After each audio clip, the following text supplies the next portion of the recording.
Good evening, everyone, and a very warm welcome to the first workshop session of Predicta 1.0, the AI Prediction and Data Analytics competition organized by the IEEE student branch of the University of Peradeniya. We are thrilled to see all of you eager participants joining us online today. This competition promises to be an exciting journey, so ladies and gentlemen, get ready to predict the unpredictable. Before we dive deeper, I'd like to express our sincere gratitude to our esteemed sponsors for making this event possible.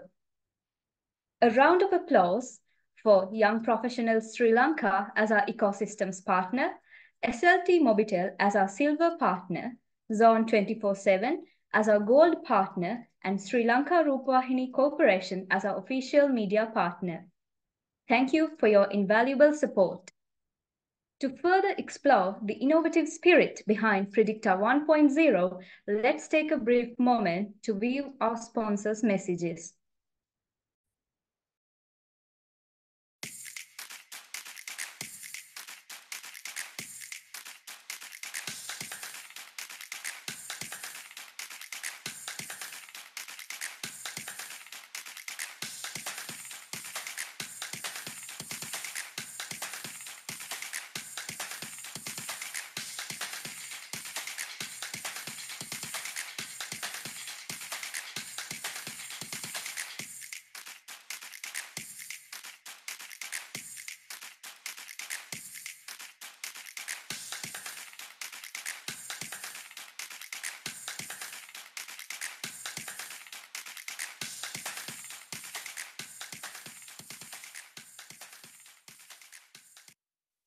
Defying gravity doesn't define an athlete.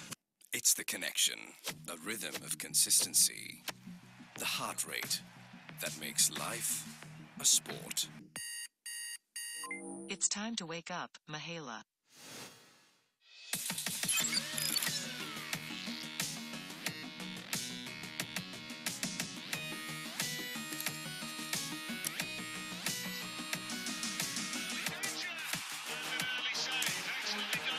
With decades of precision comes a partnership between man and technology, pushing boundaries in the pursuit of staying well connected.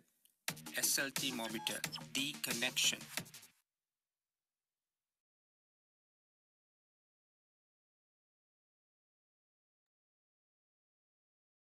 Okay, this first workshop session will equip you with the essential knowledge to excel in the competition. We are privileged to have with us today Mr. Mahesha Viduranga, a renowned research assistant at Multidisciplinary AI Research Center, MARC, at the University of Peradeniya. He will be sharing his expertise on data cleaning, feature selection, data pre-processing, introduction to Kaggle platform. We understand that some questions might arise during the lecture. To ensure a smooth flow and maximize everyone's learning experience, we kindly request you to hold your questions until the Q&A session at the end, or you can enter your questions in the chat and we will go through it later and answer during the Q&A. And we also have some exciting updates to share with you, so please stay tuned until the end of today's workshop. Let's now hand over the floor to Mr. Mahesha Viduranga for his insightful presentation. Am I audible? Yes, sir. You're audible. Okay. Good evening to all of you. So welcome to the Predicta version 1.0. So today, first of all, I would like to thank IEEE student branch and the sponsors and who have organized this event and invited me to conduct the first workshop. So let me start my session. I will share my screen.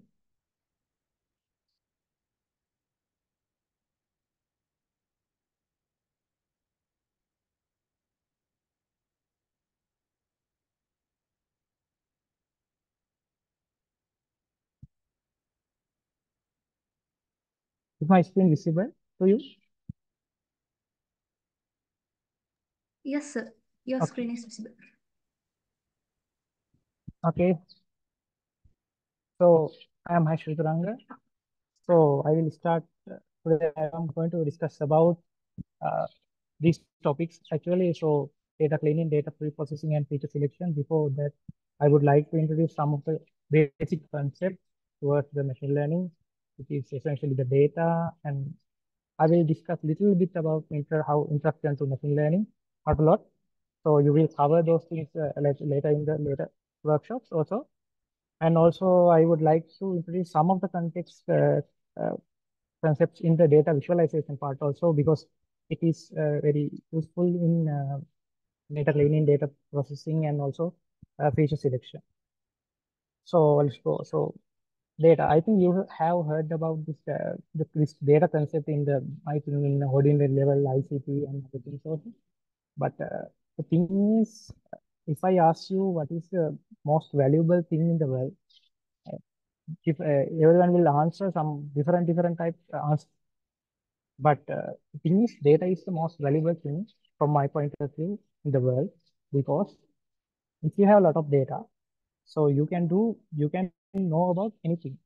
But the problem is this data is not telling us anything. That means this data is not meaningless.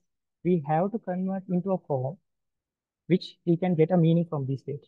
So data can be, as you can see, there is a photos or images, and also the text, audio, and maybe videos. All are kind of types of data. So machine learning. So you know that there is a term called artificial intelligence, where that means computers can do what the humans can do. So yeah, and it is a artificial machine learning is a subset of artificial intelligence, where uh, people that machines tends to do the people who doing current things that people doing current. So as I mentioned, that data is more valuable, but it is meaningless.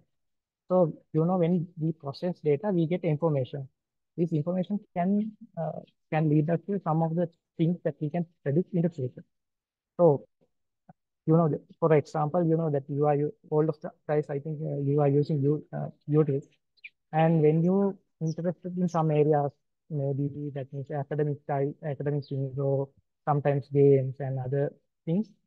When you search for a long time, the YouTube, that means the data is collected for the YouTube for you, as that you are an interested person for the that type of a thing. That means multimedia, that means games.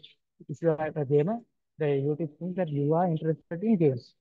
So that is, but the data not represent the thing. That means data not represent the information. Data only represent a meaningless studies, that the time that you are going to YouTube, those things. But when there is a processing, after the processing, it will give you the information and what type of a person are you. So that is the thing that this machine learning thing comes in that picture. So what machine learning does is, you can see there is an example that there is some clouds. So when you are going the road, you can see the clouds are there, and there is a kind of a data.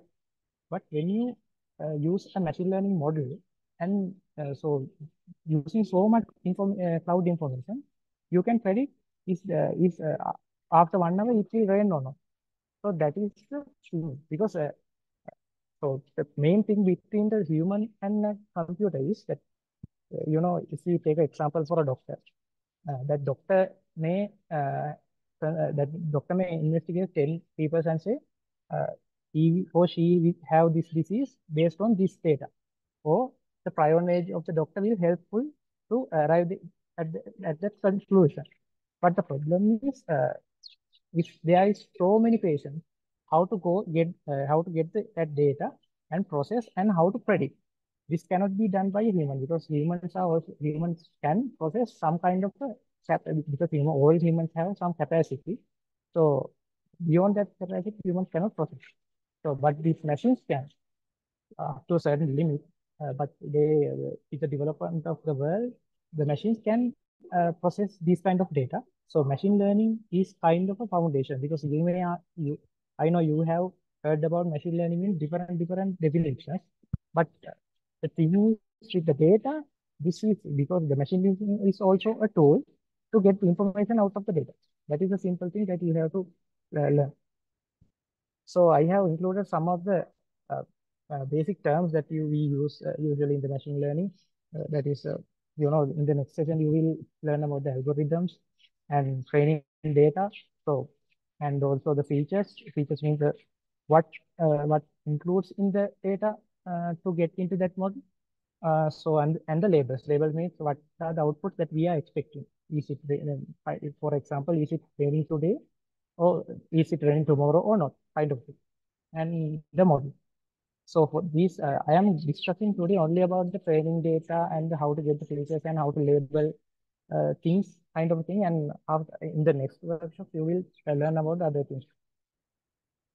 Okay, so this is the basic machine learning process. So I know multiple student branch organizers will give you the data in this competition, but in real world, the hard is to collect data because it will take much very 1 to 2 to sometimes 10 years, very long time to collect data in different applications. And also the second step is data pre-processing. So it will be covered today, how to clean your data, how to pre-process to use to give it your machine learning model to use in the model, kind of thing. And the next thing is this important thing is the model selection. Which model is, there are so many models in the world. So because so many applications are there, so many data are there. So many researchers have invented many models, and you will select the best one out of it, which that you can use to your data set or the model. So the next phase is the training, evaluation, and the prediction. It's kind of 3 phases, but I included in one because all the things are kind of same in that phase. So when come to the today's topic, that 60% of the machine learning process is about collection of data and data pre-processing, cleaning, and feature selection. And if you done it right, you will get a good accuracy in your model. Okay, so before going to the uh, before going to the topics, I would like to introduce some of the libraries that we use usually for the data analysis purposes and the things when we deal with the data. First one is NumPy. I think all of you have used Python and you have used the NumPys because it has many mathematical formula functions, so you can use them very easily without constructing them from scratch. And the next thing is the pandas. Pandas is very useful to visualize, or that means process the data, because pandas getting the data like in data frames. So it is very easy to handle with data frames. And the next thing is SciencePit. I think there is IEEE machine, it be SciencePit. SciencePit is also kind of a tool, kind of a library which can be used for the data analysis, data mining purposes. So those three are the basic libraries that we use.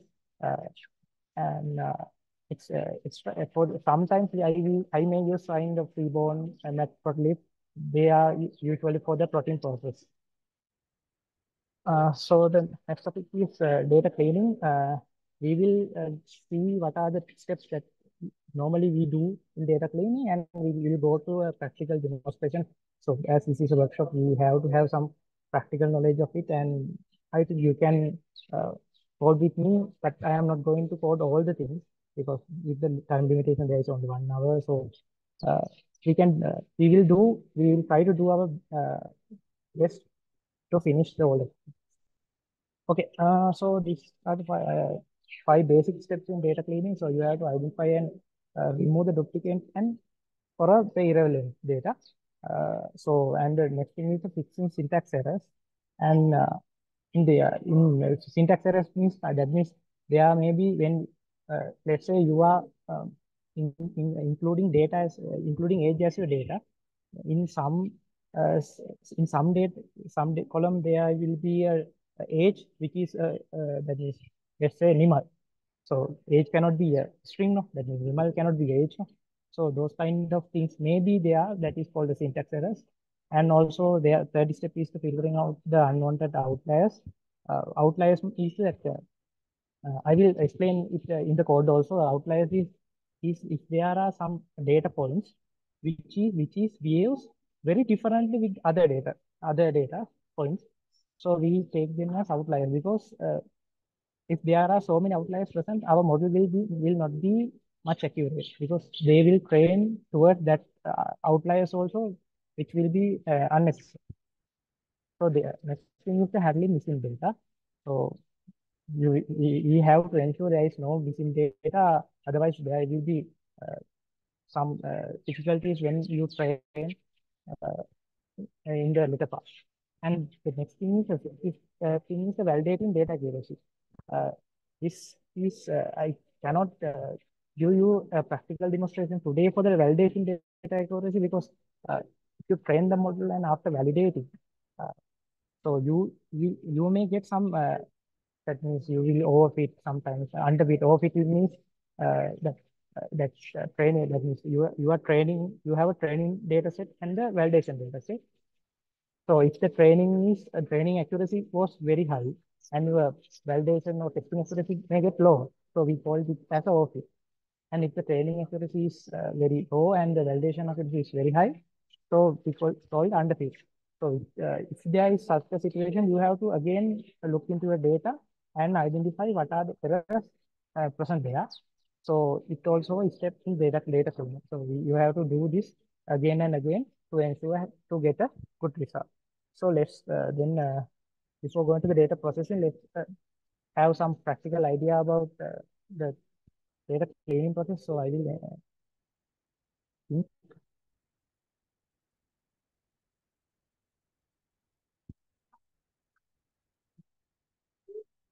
I think my Kaggle notebook is visible or not? Can someone confirm? It is visible, sir. Okay, so I will increase the test size so you can see easily. So if you are not much familiar with the that means if you are not much familiar with the uh, Kaggle environment, that your organizers will tell you how to work with the Kaggle environment when the competition goes on, and it's also kind if you are if someone using Google Colab for thing, it is kind of same here, and it is very easy to use. It is very easy. Then the Google Colab also to use a Kaggle. I personally recommend to use uh, Kaggle for Google Colab. So okay, so here you can there is a I will little bit introduce some of the concepts in the Kaggle also. So you can upload some data sets here, and in this add input you can see their data sets. So you can use some of the data sets that Kaggle have in this using this add input. So I have already added the cancer data.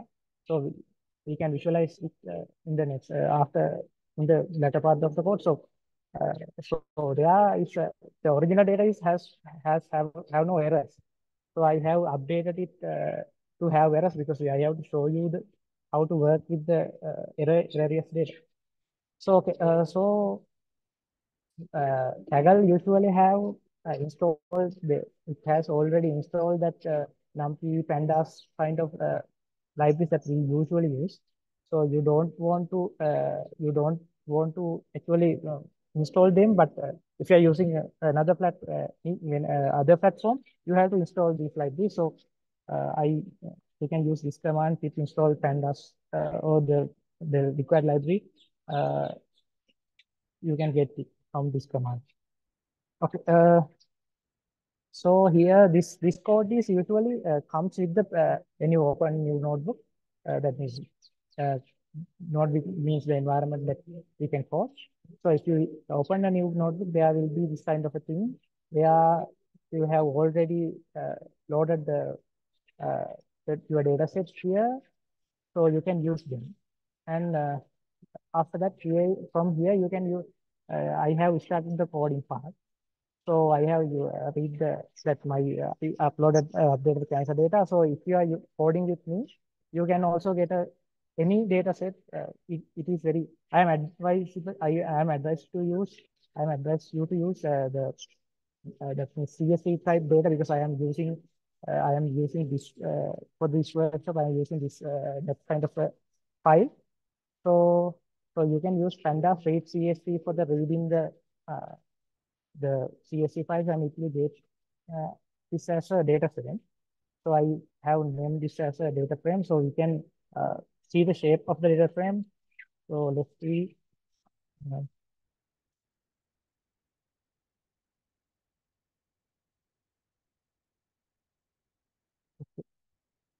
yeah. So there are 1,000 data and 26 columns. So you can see there are 1,000 data, that is 1,000 rows and 26 columns in the uh, data frame. And also you can visualize the first 10 data rows, first 10 data rows with the column headers. So you can use this get command. And if you use this without any integer values in there, it will only print 5. So I will give it 10 and yeah. So I have updated this CAC as there is some null values. That means there is no data present in this algorithm. So, but in the original data, they have some values. So I intentionally do it to show you guys how the things are going to work with the missing data. Okay.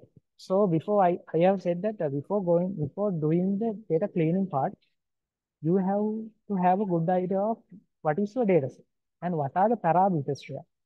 So for that, you have to visualize your data and identify what are the things present there. Okay. So let's see, there is an index column and a patient ID. This is about the cancer data and some parameters like air pollution, alcohol use, dust allergy. Those kind of parameters have impact on the cancer cancers.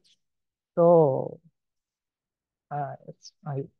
yes, here so there are some parameters and uh, patients around 999 patients they have collected those parameters and they have given the level of risk that cancer will be there in that person. So some have low, some have medium, and some have higher risk. So okay. So in the visualization part, the first thing that we use is the histogram. I think from the ordinary level, you know about the histograms. I am not going to talk about much about the histograms. Histograms, let's see, run the code and see how the histogram basically shows you how the data have been split. Okay, so you can see the values and the data. Uh, so for all the parameters, you can see the how data have been distributed. Uh, and the next thing is you have to, I think you may be engineering, you may be from a engineering undergraduate background, or maybe from IT. But I think for doing machine learning, you have to have some idea about the probability, because probability statistics, those things should be learned to become a good machine learning student. Otherwise, you can do some things by looking at the internet, but when you doing something, you have a good knowledge in the depth of those concepts. So I recommend you to learn about the probability and what I said. Why I said this is you have to have a good idea about the probability density function of each parameter. So here I will run this code and I will show you this there is a matplot library. This PLT is matplot. I will show you. Uh, yeah. So I have import this matplotlib.pyplot as PLT. So matplotlib also a basic library for the plotting function, and it is already in the Kaggle notebook or the Google Colab notebooks also. Okay. So this is the way how that PDFs have been distributed. So you can see that there are so many kinds of plots that you can visualize. So you can search through the internet and see some of those plot types. And here you can see the age is kind of if you know about the probability, is kind of a Gaussian distribution, that means normal distribution. And others have some different kind of distribution. So the knowledge about the distribution is also very important, but don't panic. is not in the workshop. It is not necessary. It is not that means uh, not a compulsory thing to learn, but you do. It is very good. And I will show you another very interesting type of plot. It's box plot. Uh,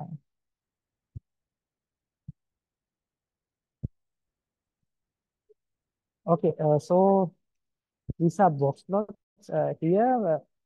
So, if anyone is curious why I am saying and why we are come to see about data cleaning, data pre-processing, but I am showing some plots because you will understand why I am telling these things in later part when you doing data pre-processing. In the box plot, there is a plot. We call this as physical plots also. Here, this green line is the mean value of those data parameters data, and this box represent the quartile range. That means you know that I think you may heard about the interquartile variance. So that means you know that 50%. That means 50% of the data means that means we call this as median. The 20%, yes, the place where the 20% of the data is comes, we call that as the interquartile variance. The place where the third, that means 75% of the data will come, we call this as the third quartile. So we can see that this box is covering those quartile variants. And also there are some dots. So we call this as outliers. So you can see in this data, uh, uh, is, that means this work is meaning that in that box frame, if the study is good, that means for the gender, you can see a good box. That means that when the data is very good, the distribution is very good. But you can see some of these kind of age distribution uh, that their box is very narrow in the middle of the 30 to 50 years. And there is an outlier. That means a person around 75 years old is there, and he is only one uh, who is more than 65 years. So that kind of a thing may be outlier. So it will these kind of plots will include some of the things in the data. So you can see many data kind of plots, but I have shown you only two with the time. So I will quickly go to the okay. So this is also very interesting thing. So I will show you. This is using the I plot using the C-blown library. You know, this is kind of a heat map generation. Uh, Actually, there is a kind of a let me see. This is get by the correlation. I think some of you have idea about correlation. The simple meaning is that how the age is have impact on the obesity. That is the simple meaning of it. So you can give uh, so many so many parameters here and check whether how one will affect the other. So I will just use alcohol use and obesity. Okay, so and I will check there. Uh,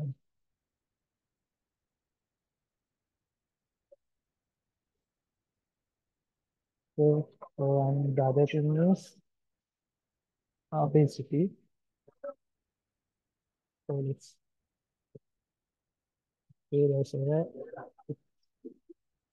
obesity is not index. I think I have I think critical load. Yeah. So this is how the plot looks like. It will show how alcohol use affects to the obesity. So how those parameters are dependent, kind of a thing. So you can see about the correlation uh, equation also. Okay. So let's come to the today's uh, first topic, that is data cleaning. So the thing is you have to find the non-values. So you can do it in two methods. First thing is you can our data frame is data DF, and you can ask from the data frame is there any null values present, and I want all of them, so I submit. Okay, so there with the column ID you will see how many null values present. So you will see the alcohol in alcohol use there are three null values. That means there is no those values are missing. So you can see the other way is you can just search about the information of the dataset. Okay. So then if you give you the information, and the thing is here, you can see there are 1,000 entries and 26 columns, and for those 26 columns, that's alcohol use has 997 non-null data. That means 3 data are non-null. That is, they are missing. So we have to do some things about that. The easiest way is you can drop this. So you can drop by using this drop. So you can using this one, you can drop. I will which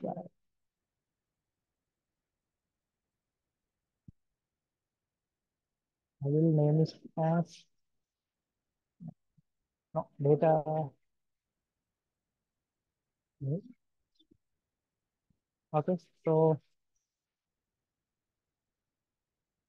Okay, so we will visualize and see if they are dropped or not. So I can get a code and I will see the data new get thing. Okay, so we'll show this. Okay, so you will see the first row is missing, third row and fourth row missing uh, because it has null values. You can see the original data frame here. Yeah, first in the first column, third column, and the fourth row, sorry, first row, second, third row, and the fourth row, there is a null values. So this drop now function have dropped them. Okay. So okay. Then the second thing is you have to drop the duplicates. Before dropping the duplicate, you have to find if there are any duplicates there. You can do this by data.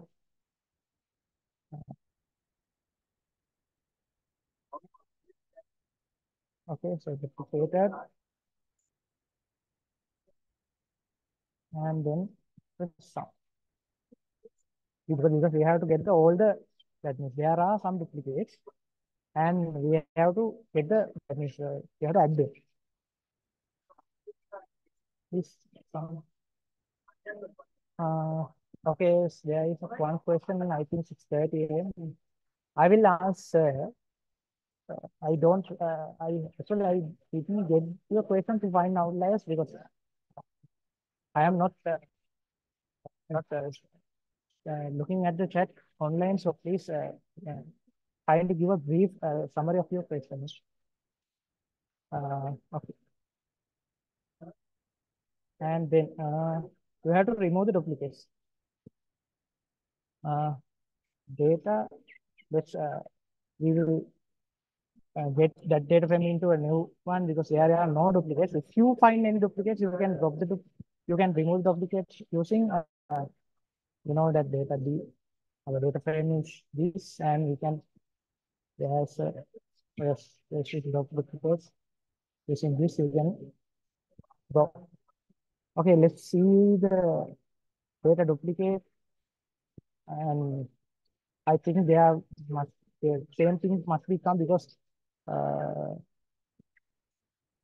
there are no duplicates of this asset. Yeah, this is why it shows all some kind of rows in the let me see, in 0 to 4 and in the last row because I haven't given the head I haven't called for the head. If I call for the head, it will show only the first head. Okay, so you have to identify and remove the irrelevant data. This is the third thing. To identify the irrelevant data, so you have to have some good understanding about the statics of the data frame. You can do it by using this function. So what it does is it will show you some statics about each parameter. You see that for the air pollution, the mean is 3.84, standard deviation, what is the minimum value and what is the maximum value. These are kind of interpreted ranges. 25%, what is the value in 25%, and what is the value in 6%, and what is the value in the 3%. And you know, this is 50% kind of a, I think it is kind of, it is representing the median, and mean is a different concept. Okay, so the next thing is here, if you, I think there, in there, when we describe, here, yes, here. You see that every parameter has some its own data type. So some are float, some are integers. If you want to convert something, that means if you want to convert your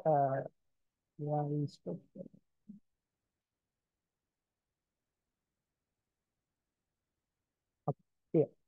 If you want to convert, let's say that I want to convert. We will take the duplicate one. The duplicate one, there was let's call protocol use.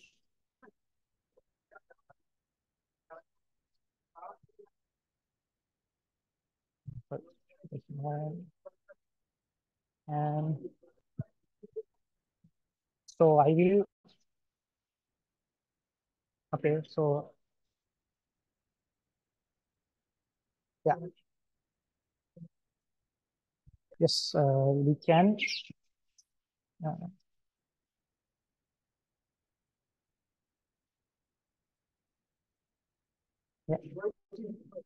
After I think I will show what I'm going to do. So if you want this column as a different kind of a that means different kind of data type, because it was a float type data type. So I want to convert into a integer type data. So let's convert and see.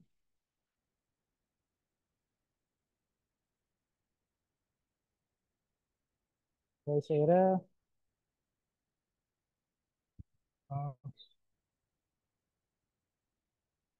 Sorry, we cannot convert this because there are none.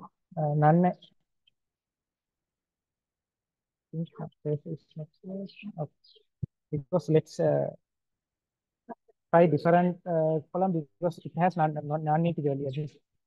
There's some values are missing in that data frame. So otherwise, you can use this one.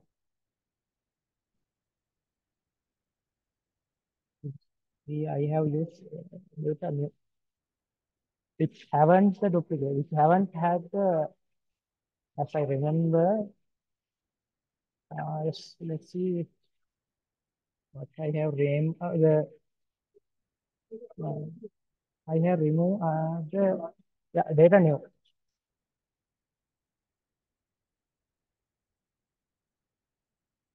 A value is trying to. Okay. I think because okay, okay. I will tell about what happens here. Okay.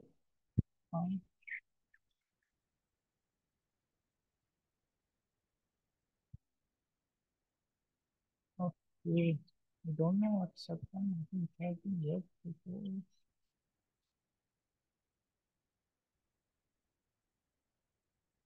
Let's see.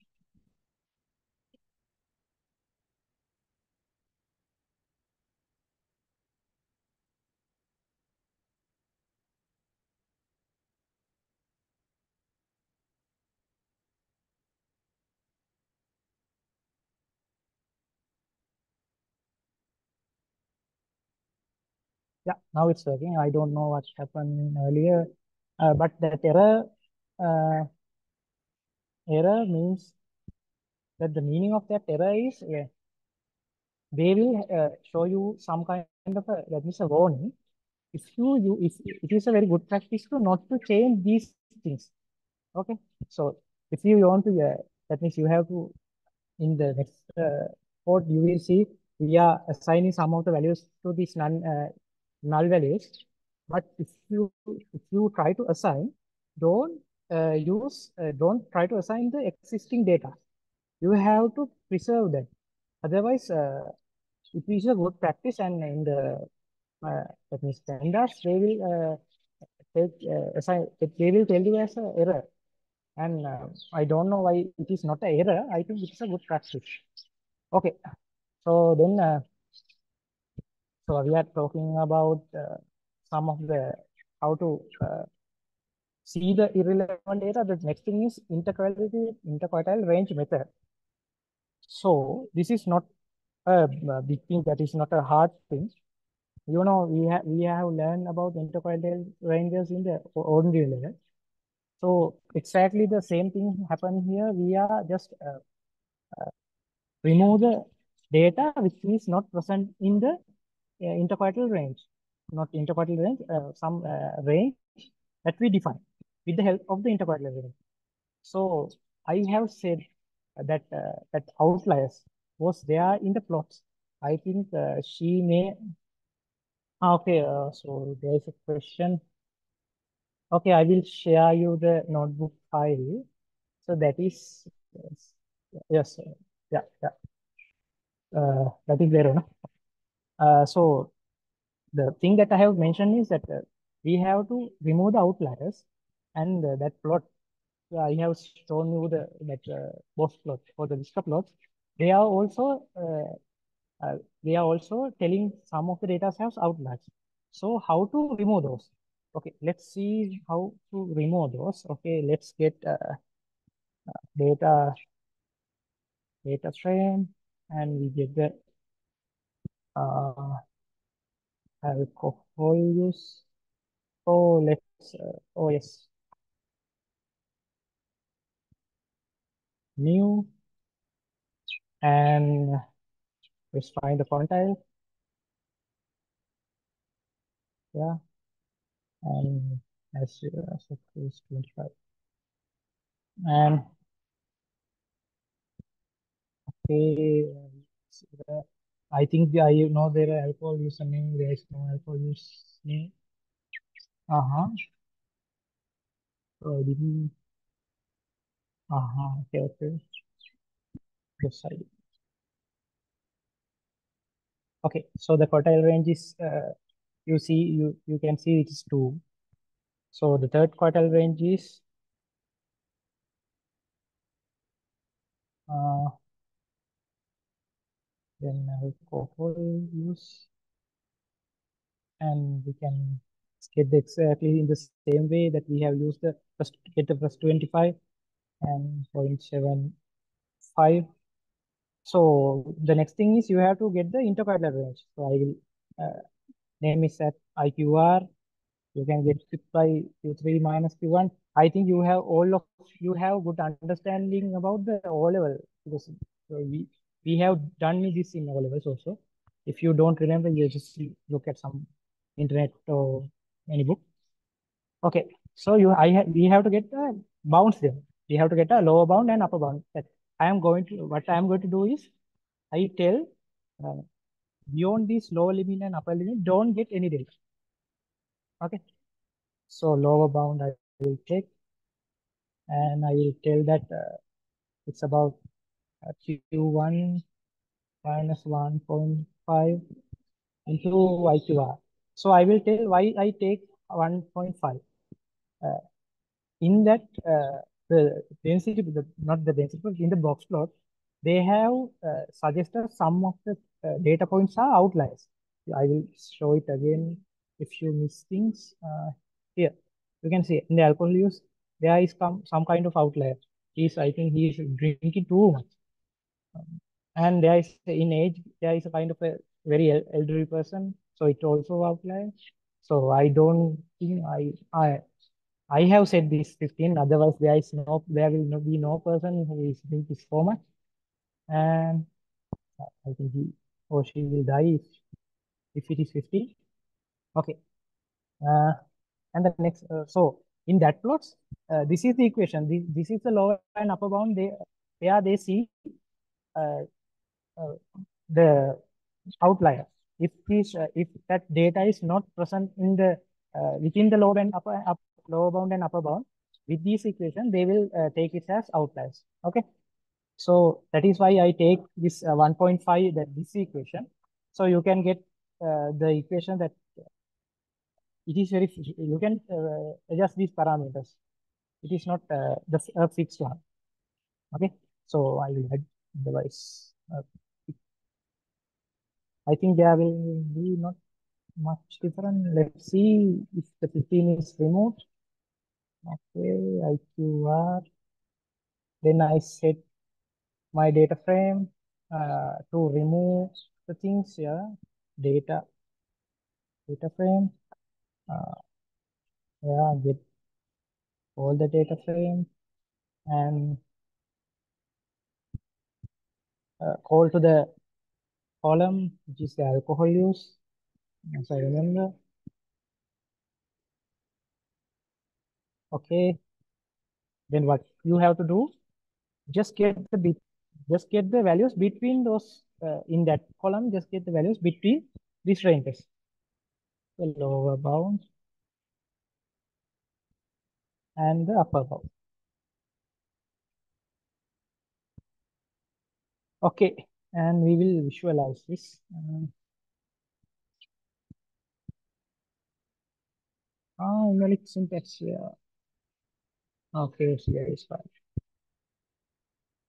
Okay, so that and here 0, 5, 6, 7, 8, 9. That's 1, 2, 3, 4 is missing. So it is not included in the interval regions that we have defined. Okay. And so this is a good method to see the outliers and remove those. To see the outliers, you can use that kind of approach, and you can remove using this kind of equation. Okay, I think you have got that. Okay. So the next thing is the handling missing data. So this kind of that means this equation is kind of that lengthy, and I have written this because previously you can just using this fill, and that means na is used for indicating na. So here what does is so I have to tell you what it does. Okay, here there were some you have seen there were some not 10 numbers. This kind of data are present in my data set. So the one thing is you can drop.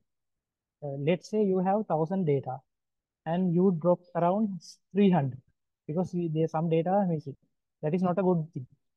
Okay, so you will I think all of you know, when you reduce your data site your accuracy will be dropped. Okay, so yeah, I was here. Okay, without dropping them, you can, for the missing values, you know that if you use that you alcohol use, there is a mean value for those columns, because alcohol use has some null values. When getting the mean, it will remove those and get the mean of the other values. And for the missing values, that mean value will be substituted. That's what happens here. So you can replace with the means. This is one what good way to handle missing data. I see that there is kind of what is this value is trying to set size from this. Okay, so yeah, but I think it's a kind of a warning. I think they are, yeah. So you can see there's alcohol use mean, which is in there.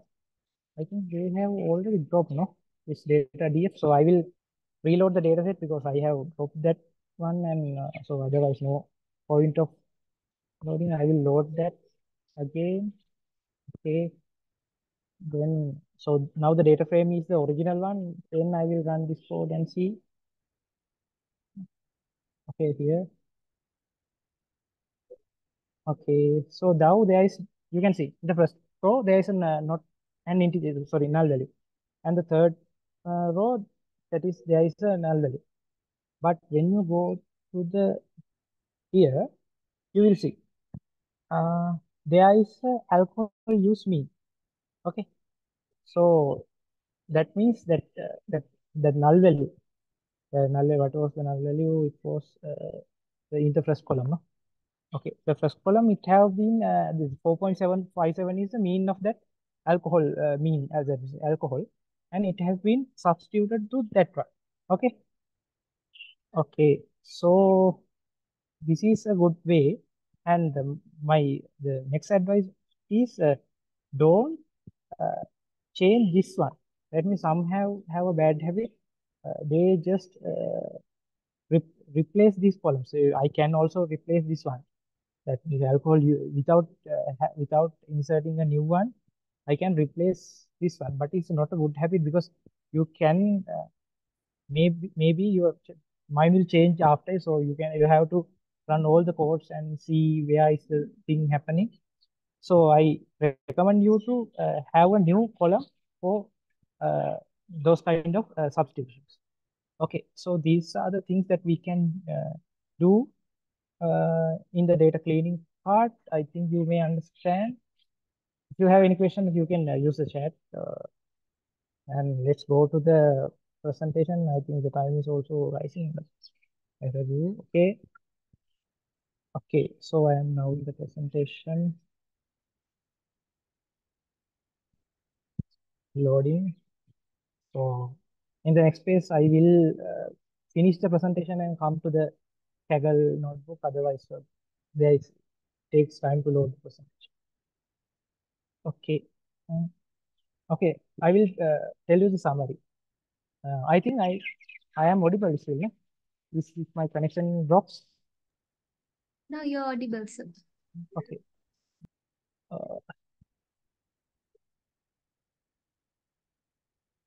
Okay. Yeah. Presentation is loading. I will summarize what I have done. So I have tell you 5 things that when we are usually do in the when we usually do in the data cleaning process, that removing the outliers and removing the syntax. I don't show you how to remove the syntax because uh, you can easily see what are the things that changed in the data. As I mentioned, in the age column, there is a value which is called nimal. It cannot be happen. So those kind of things, syntax errors, and there's another step called data valid. After validation, you have to again. I will stop and share. So again, I have to. That means I have to. What I was studying. Oh, yes. I have to. I have to train the model and I have to get the accuracy, and then I have to see is there any overfitting or underfitting. Then I have to readjust the data after that also. I think this is not loading. Okay. So in that case, I think I will go to the table, but we have to see the different options.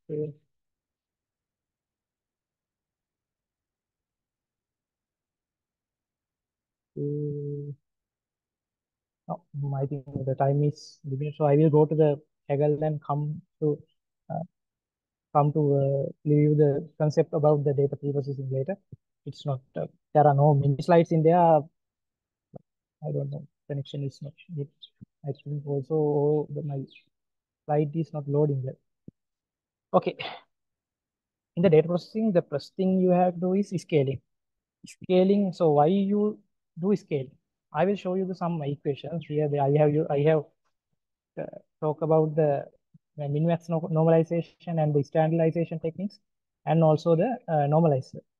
That means I will show you some equations. So, but the thing is, in the regression problems, mainly in the regression problems, the gradient is calculated. It's kind of, I think I can draw. No? Okay.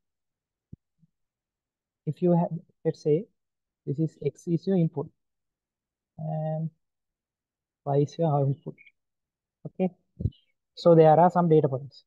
I cannot draw in this screen very well. So I will just see these data points. And as in the advanced level, you have to, if you are using a linear regression model, that means linear regression, you have to have a linear equation which that means linear equation is kind of this one, y is equal to mx plus c, but it is a kind of y equal mx as I don't know. Okay. So however, so you have to have this kind of a linear line which these lot of data points are maps in, that means are closer to this line. So it is a good regression model. So you have to so for that you have to have you have to get the gradient of this line. Okay, I think you may understand. But when calculating gradient, if you deal with the values like 2,500, your data set includes some kind of a salary. Salary will be 50,000, 1 lakh, 2 lakh. The gradient calculation for the doing the gradient calculation, you need a lot of memory. So that is a problem in machine learning. For that, you can have some scale, and that is not the only thing that you use scaling. There are some things also. If the presentation is loaded, I will show you. Okay, how to clean this? Okay, here. Okay, okay. So I will go to the presentation again. Okay, so okay, I have imported from the scalar means science kit learn library. I have imported the min-max scalar. What it does is when you given a value, it will reduce the value, the minimum value from that value, and it will divide using the maximum minus minimum. Okay, I will show you the equation. You may not get when I said that kind like that. So I will take the scalar as the min-max scalar. So and the thing is, yeah, there is a feature it's called a feature range. In this feature range, you have to give the range that you set those values.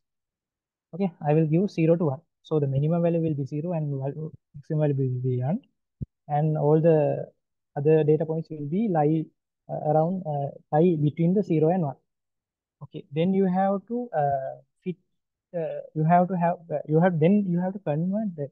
Let's say I convert that my alcohol use column, I scale my alcohol use column, so I can write this my data df. Okay, so when I just take as a new column which is called alcohol transform. Okay, then which is no, I will get this as array. So let's call this array. You have to, because to use this scalar, you have to press convert your data frame values into array. Okay, then I will portfolios, and then you can fit this array using the scalars. Yeah, so I will fit array transform, which will scale this one. So I will use scalar dot fit transform. Yeah, fit transform, and what I should fit? I should fit array. Then I can. So I will copy this one because I have to retype. And I am very lazy about it. Okay, and I will use. I will tell it as transform, and which is this array transform scale. Okay. Okay, let's see. Yeah, the code is run, and we can see that what is the output. Okay, I have in 10 one values. Okay, okay, and here, yeah, yes, I have used alform use transform, and there are none. Let me see, I can use this one, no? because some of the it is not affected, but I think you will get me. I have done this. Okay, here, yeah. So this is the transform. You can see all the values are in between 1 and 0. Okay, so it's standard scale kind of a same thing.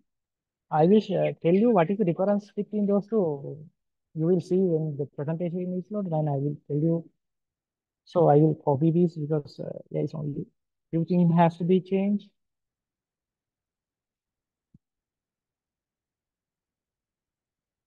Yeah, this is the only thing you can change. Uh,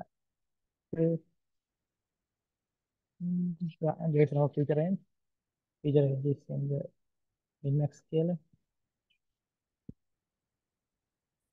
Yeah, so you can, I think, uh, if you know, anyone know about the difference why we use a min-max scaler or a standard scaler, you can put in the chat, and I will tell you in one.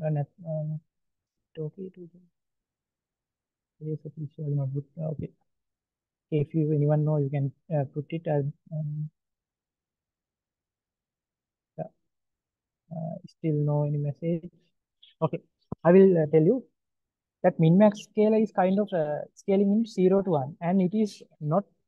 It is very usually used when there is non-Gaussian distribution. That means you know that normal distributions. If there is not any normal distribution, non-Gaussian distribution, we use min-max scale. If there is a Gaussian distribution, we use a standard scaler, because standard scaler is kind of it uses the equation. I will tell you when the presentation is good. When the value is given, the mean is reduced and divided by the standard deviation. That is the equation in the standard scaler. So there are so many scalars. Okay, we use a robust scalar and max ABS scalar. There are so many scalars. Uh, so it the depends on the data. You have to use the appropriate one. Okay, I cannot in the 1 hour I can cover all the things. Okay, so this is the normalizer. So normalizer, what is this is, you know that this normalizer I have to give the, yeah, I haven't give the norm. It should be yeah, I will give L1 here. Okay, what else? If you see, use me. Yes, yes, yes.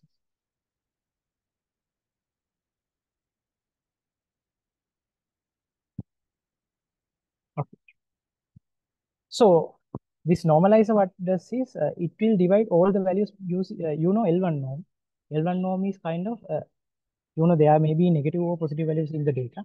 It will get the absolute values of the all the data, and it will add, and those that value is divide is let's say that value is the addition of those absolute values, and if the value is given, if the value is given in the, that means alcohol use column, and the value return will be divided with that the total. Okay, so if you use L2 now, the total will be the that means the sum of the roots, that means square root of the sum of the square values. Okay, so you may I haven't included these normalizers in my presentation, so you can just look at, and the thing is try to see when to use those things. Okay, uh, and okay, the next thing is the encoding. So encoding is, there are two types of encoders. One thing is one hot encoder. When you have some kind of a, that means string data, not this yeah, string data, that means there was a column that country of the person is, you know that there are only I think 257 countries in the world, but maybe there are 80 countries in that data set. So it's not good. So one hit encoded, what does is it will represent the a value with a binary value. Let's say that it's kind of this. So I will example. So I will so I will there is a country, Sri Lanka. This is example, Sri Lanka and Maldives, no, Sri Lanka, Bangladesh, and South Africa. Okay, so guys, actually this data is very important in these days. Okay, so in Sri Lanka, it will assign a value like 1, 0. For the Bangladesh, it will assign value like 1, 1. For South Africa, it will assign value like 0, 1. This is example. So one hot encoder, what does this is for the different labels, it will encode different things.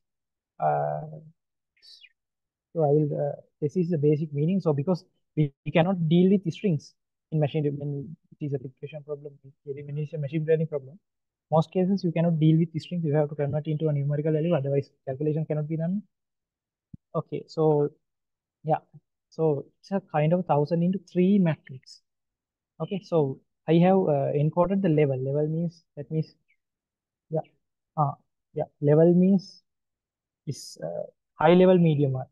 It is only string present here, but this is the output we are expecting. So we don't usually uh, encode one hit encoder with the output because we use other encoder, label encoder, but there is only strings. This is only string that present.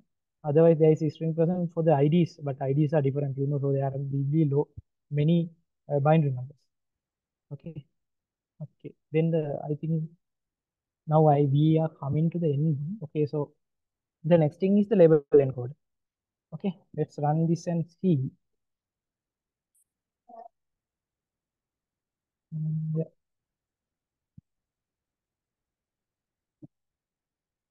Yeah. So let's see that. Yeah, you can see that level encoded column is there. That this one we have to predict, and you see for the low it will in that level in the difference between the level one hot encode and the label encode is label encoder assign for the different labels it will assign new integers.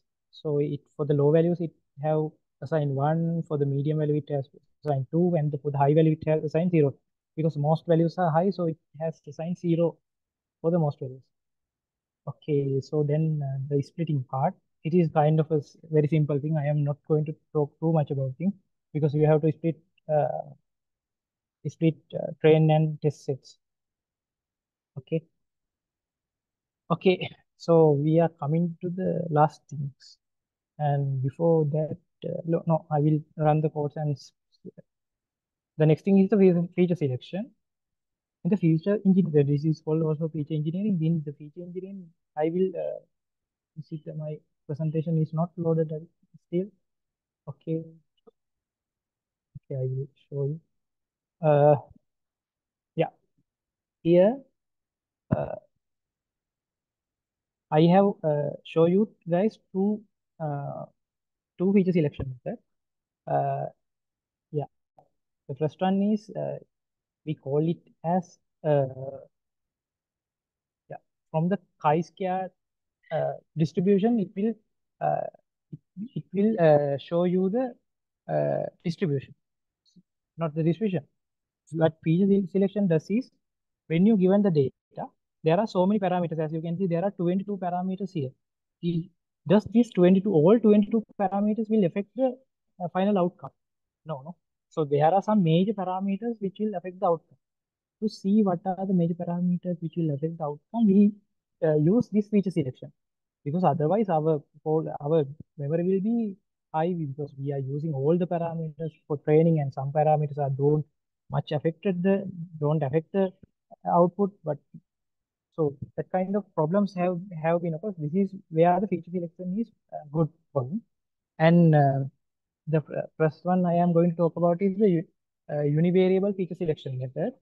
Here, what it does is that it will take there are 22 in my data set. There are 22 parameters. It will take one by one and see what is the impact for the output with each feature and select the 5 best features. So this is the code. I will share you the code. And if you can change this k number into 10 and you can get the best 10 numbers, this kind of thing. So it's up to you to get the best number of features, and this is one way. Okay, I think there is error. Yeah, yeah. There is error. You can use. I think I have made this code, and I have done some changes in there uh, to these columns. So these column numbers will be different, but I have to check. Uh, so let's in data X and see. Yeah, data X is kind of perfect. Let's say data Y. Yeah, data Y is the problem. Data Y will not be that. So data Y is in the last one. So it is around there are 30 columns. So it should be 29. Yeah. Yeah. Now I think it will work.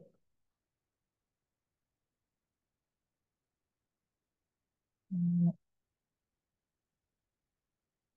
I think there must be non-integer values in the data X file. So the X vectors. I'm not going to talk about much about that, but the code, because I have given these 2, 3, 4 and 6 to 24 range values and 26 to 27 range. So this I will just give this only this thing and see, because I want you guys to want to see. No? I don't want to input all the.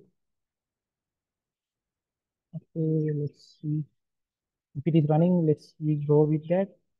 It is that not running. Yeah, maybe there are null values in some column, so that's why it's not predicting. Not giving the features, but if you done it, no, it's giving the features. No? So I think this is kind of a warning. So you can see, uh, for this is the that means 6 columns, 7 columns, 8 column. What is the score? And the highest score are the best features that affect the output. Okay, this this is cost 880 or 880, and this cost 784.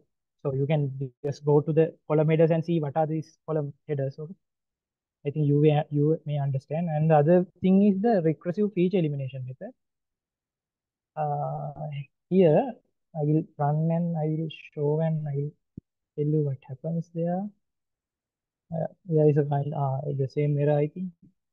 Yes.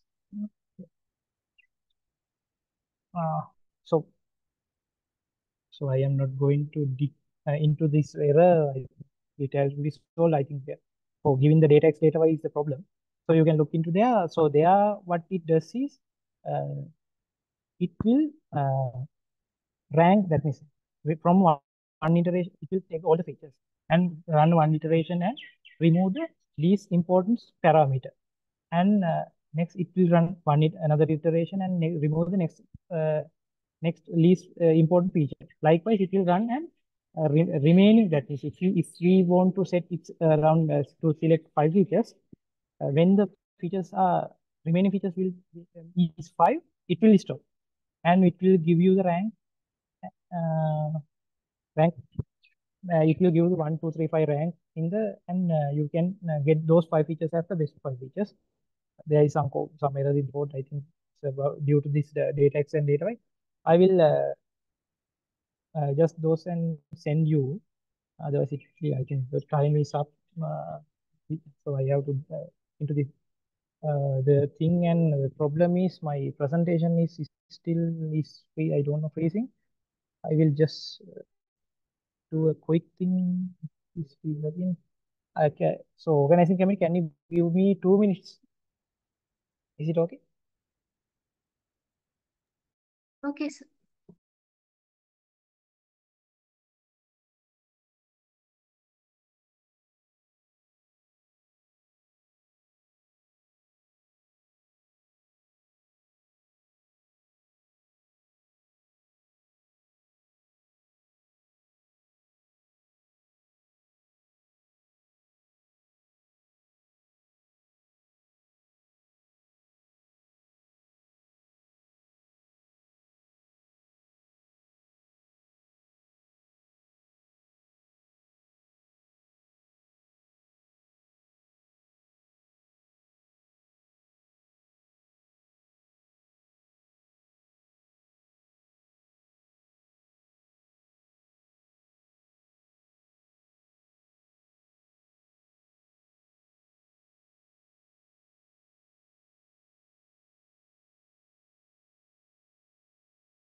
Okay, sorry about this, the technical issue. So I think it's okay. So I will quickly finish this one. I have to tell some very things. So this is the min-max scale I have mentioned. So for the scaling, you can this is the value you are giving as input, and it will the minimum value will be reduced, and it will divide using the maximum value and the minimum value. Then the standard scalar. This is usually used for the mean, that is Gaussian distributions, and here it will reduce the mean from the value, and it will divide the standard deviation. And for the one hot encode, as I mentioned, uh, so you will assign binary values for the categorical variables. That means kind of a string variables. And also for the label encoder, it will assign integer values. So for the feature selection, these I have mentioned the two things that I have mentioned. If anyone missed something, this is what happened in the univariate feature selection. Uh, it will get all the parameters and affect how the output will each output will be affected by the each variable, and get the five most important one, maybe five or any number that you give. And the recursive feature elimination will one by one it will remove the least importance and get the major five features. So this is the simple thing, I think. Sorry for the technical thing, and if you have any questions, you can direct me, and I will share you the thing. There were some mistakes in the give me one. There were some mistakes in the last things. I will just those and give you. Okay, so that's it from my side. Thank you. Thank you, sir, for that compelling and informative session. Now, before we move on to the Q&A, here are some updates of Predicta 1.0. To help you prepare for the competition, we'll be providing a mock question for you to practice your skills on tomorrow. So keep an eye out for it. We've heard from many individuals and teams who missed the registration deadline. So due to popular demand, we'll be reopening the registration portal for 2 days only on June 15th and 17th. Spread the word to anyone who might be interested. This is their chance to join Predicta 1.0. To accommodate these new participants, the competition finals have been shifted to June 21st, 22nd, and 23rd. We now open the floor for questions. Don't hesitate to type your questions in the chat, or you can raise hand virtually and unmute yourself to ask a question. We will be happy to address any queries you may have.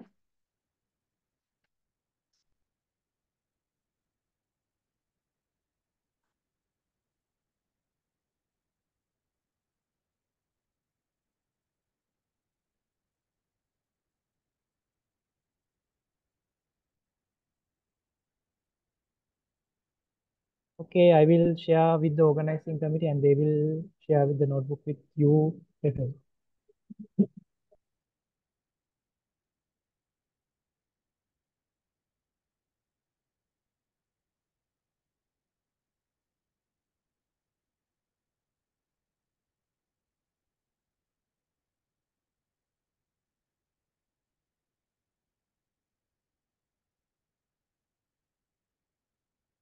Here we have a question. Where can I get the recording? Yeah, we'll be providing it to you.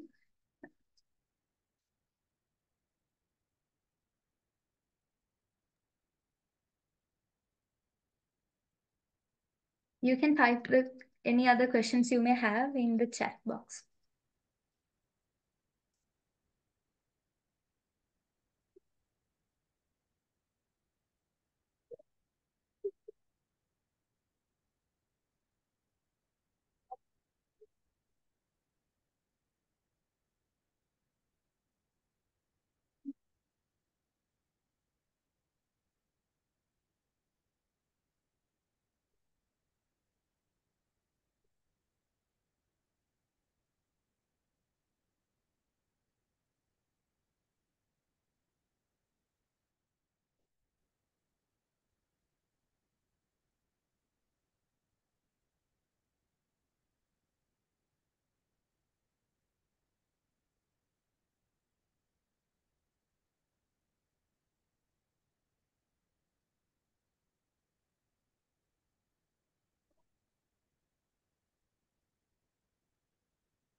Yeah, we have another question. So competition will open from June 21st onwards, isn't it?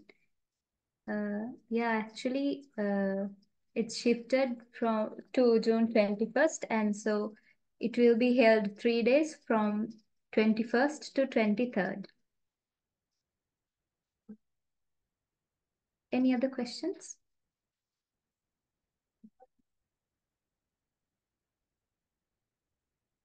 We have another question here. Can we use Jupyter Notebook instead of Kaggle Notebook, or should we use Kaggle Notebook?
You're supposed to use Kaggle Notebook for that.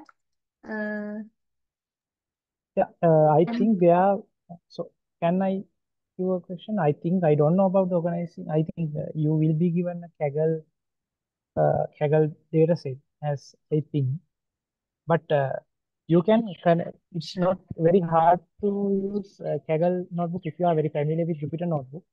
Uh, those the thing is very that is when you are using a Jupyter notebook, some libraries you have to have installed with by yourself. But this Kaggle notebook will give you like in a Collab notebook also some libraries which are pre-installed in that notebook.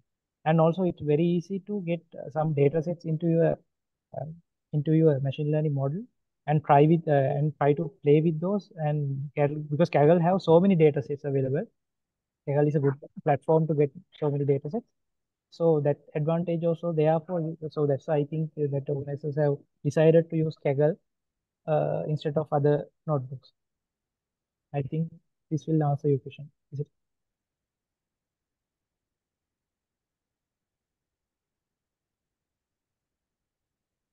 thank you, sir. Hope you got your answer. So there's another question. As the competition will be held for 3 days, will it affect the number of submissions? It won't affect the number of submissions we previously mentioned.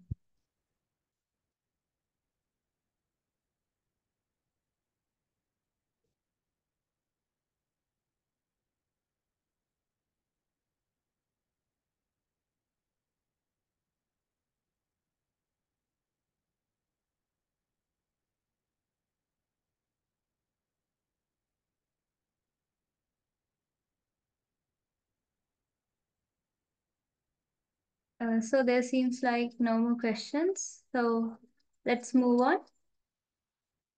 Uh,